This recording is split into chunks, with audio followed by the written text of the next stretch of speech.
Assalamualaikum warahmatullahi wabarakatuh. Perkenalkan, nama saya Ami Arianti. Di sini saya akan menjelaskan mengenai pengertian etika perbankan. Sebelum masuk ke materi, saya akan menjelaskan terlebih dahulu mengenai pengertian etikanya. Etika itu berasal dari kata Yunani, yaitu ethos.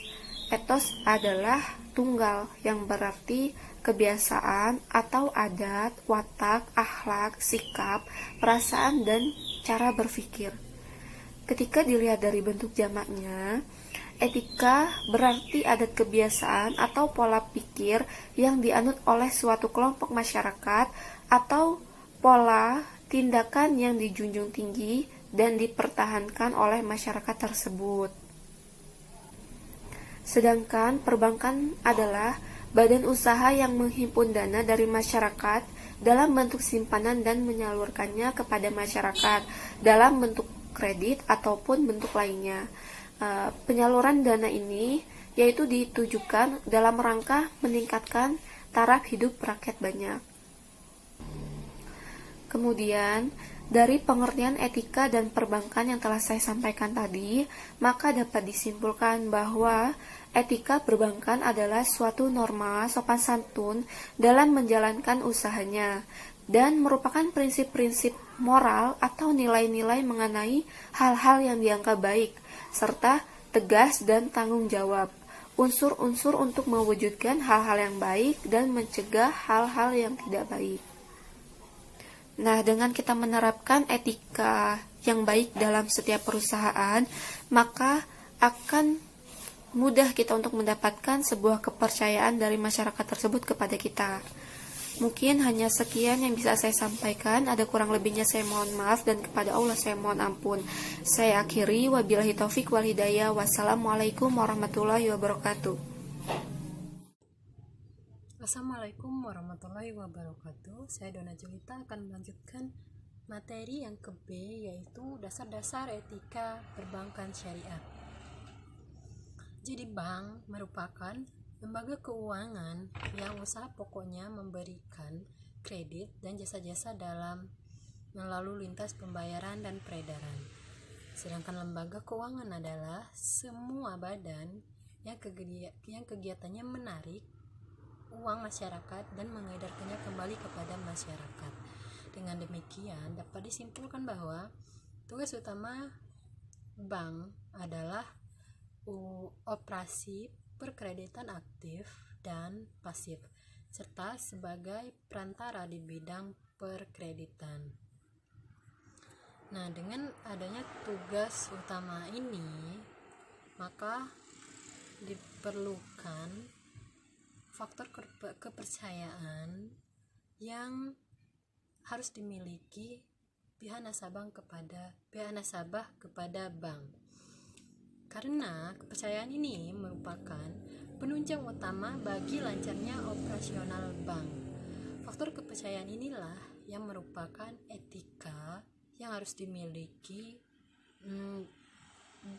pihak bank dengan nasabah-nasabahnya. Nah, dengan mengelola kepercayaan tersebut, banker harus memiliki akhlak, moral, dan keahlian di bidang perbankan atau keuangan. Nah, di dalam bank, pemimpin juga berkewajiban dan bertanggung jawab, yaitu yang pertama, mengembalikan seluruh atau sebagian simpanan pada waktu diminta oleh nasabah secara pribadi maupun dengan surat kuasa. Jadi pihak bank harus mengembalikan dengan tepat waktu dan dengan uang simpanan secara keseluruhannya. Karena jika ada ketelatan dalam waktunya, maka nasabah tidak akan percaya lagi dengan pihak bank tersebut. Yang kedua, menjaga kerahasiaan keuangan bank. Jadi bank atau simpanan pihak nasabah harus dirahasiakan pihak bank. Jika tidak dirahasiakan, maka itu akan berdampak negatif bagi pihak bank dan nasabah tersebut, sehingga nasabah tidak akan percaya lagi dengan pihak bank. Yang ketiga, Yang ketiga, memberikan informasi yang akurat. Nah, jika kita memberikan informasi yang berbohong atau tidak akurat, maka itu berdampak pada bank itu sendiri, sehingga tidak ada kepercayaan lagi dari pihak nasabah. Yang keempat, menjaga dan memelihara organisasi, tata kerja, dan administrasi dengan baik. Yang kelima, menyalurkan kredit secara selektif kepada calon debitor. Nah, dalam etika perbankan terjalin suatu kesepakatan antara para bankir untuk melakukan norma sopan dan santun untuk menilai baik atau tidak baiknya transaksi tersebut. Nah, dari penjelasan ini maka dapat disimpulkan bahwa pihak bank atau pimpinan bank atau para banker harus mengutamakan kepentingan nasabahnya atau masyarakat atau pihak lain daripada kepentingannya sendiri. Terima kasih.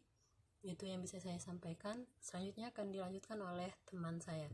Wassalamualaikum warahmatullahi wabarakatuh. Baik, saya Garismawati. Di sini saya akan melanjutkan materi mengenai etika bankir. Bankir adalah seseorang yang bekerja di bank dan sedang atau pernah berkecimpung dalam bidang teknis, operasional, dan non-operasional perbankan. Bankir yang profesional adalah bankir yang memiliki integritas pribadi, keahlian dan tanggung jawab sosial yang tinggi, serta wawasan yang luas agar mampu melaksanakan pola manajemen bank yang profesional.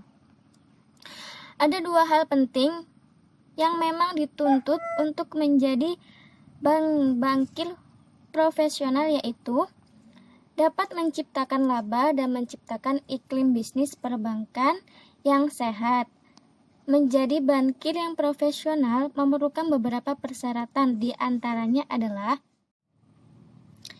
yang pertama, memiliki skill, keterampilan, dan knowledge, pengetahuan. Kedua, mampu menerima tekanan dari pihak manapun tanpa mengurangi kinerjanya. Tiga, memiliki inisiatif dan aktif dalam mencapai tujuan serta tidak bersikap menunggu. Keempat, memiliki job motivation yang tinggi. Kelima, memiliki jiwa kepemimpinan leadership ability. Yang keenam, mempunyai sales ability. Yang ketujuh, memiliki kemampuan untuk menyusun rencana, mengorganisasikan, menetapkan prosedur kerja, dan mengendalikan tugas pekerjaan. Adapun etika bankir syariah, pembahasan tentang bagaimana menjadi bankir bank syariah yang profesional yang tidak hanya memiliki skill dan knowledge tentang perbankan syariah, tetapi juga memiliki karakter syariah. Apa saja itu? Yang pertama, berhentilah bekerja dan mulailah berkarya. Yang kedua, berbusana islami. Dan yang terakhir, aktif dalam proses pengembangan diri. Sekian materi dari saya. Materi selanjutnya akan dilanjutkan oleh rekan saya. Assalamualaikum warahmatullahi wabarakatuh. Baiklah, di sini saya akan menjelaskan tentang prinsip etika perbankan. Nah, prinsip etika perbankan ini terdiri dari 8 prinsip. Yang pertama itu ada prinsip kepatuhan. Nah, prinsip kepatuhan ini semua orang dimanapun mempunyai peraturan yang harus dipatuhi. Begitu juga para bankir yang diharuskan mematuhi peraturan perbankan, undang-undang, kebijakan pemerintah, peraturan ketenaga kerjaan yang menyangkut masyarakat, nasabah, pemerintah, pemilik, dan karyawan. Nah, yang kedua ini ada prinsip kerahasiaan. Nah, para bankir dituntut agar dapat menjaga kerahasiaan terutama dengan nasabah serta kerahasiaan kejabatannya. Nah, yang ketiga ini ada prinsip kebenaran pencatatan. Setiap petugas bank wajib memelihara arsip atau dokumen dan mencatat semua transaksi dengan benar serta menjaga kerahasiaannya. Nah, yang keempatnya ada prinsip kesehatan.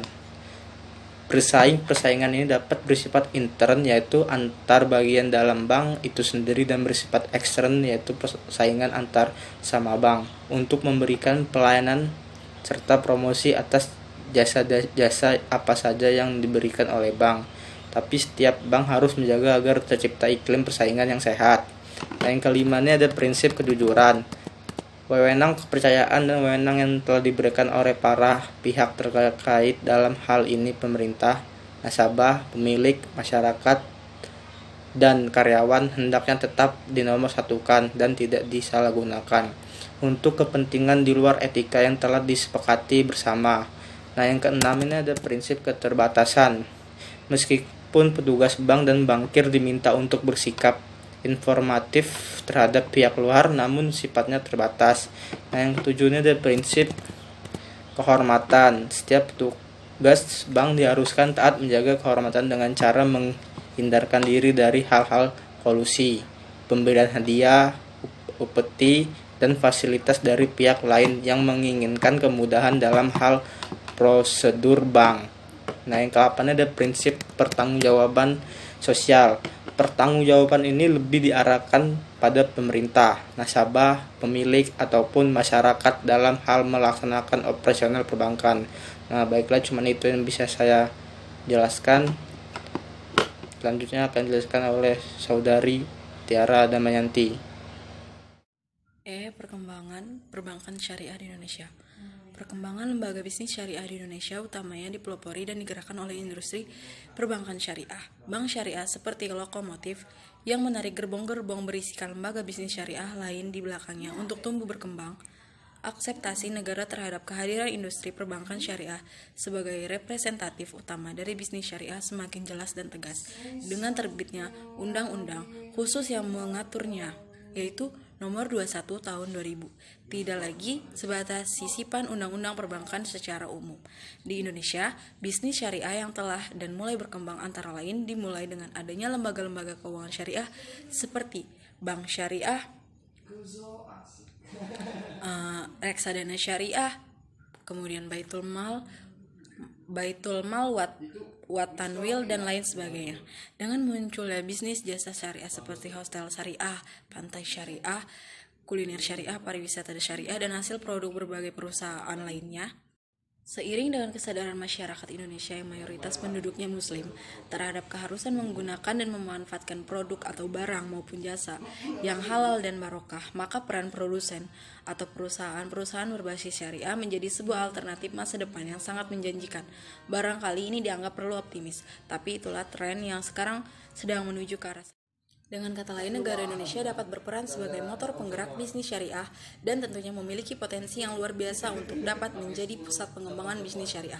Bisnis syariah dapat memberikan kontribusi dalam perekonomian negara dengan sistemnya dan membawa keselamatan bagi para pelakunya karena bisnis syariah dilakukan atas prinsip syariat Islam sehingga aman, nyaman, dan membawa keberkahan bagi umat muslim.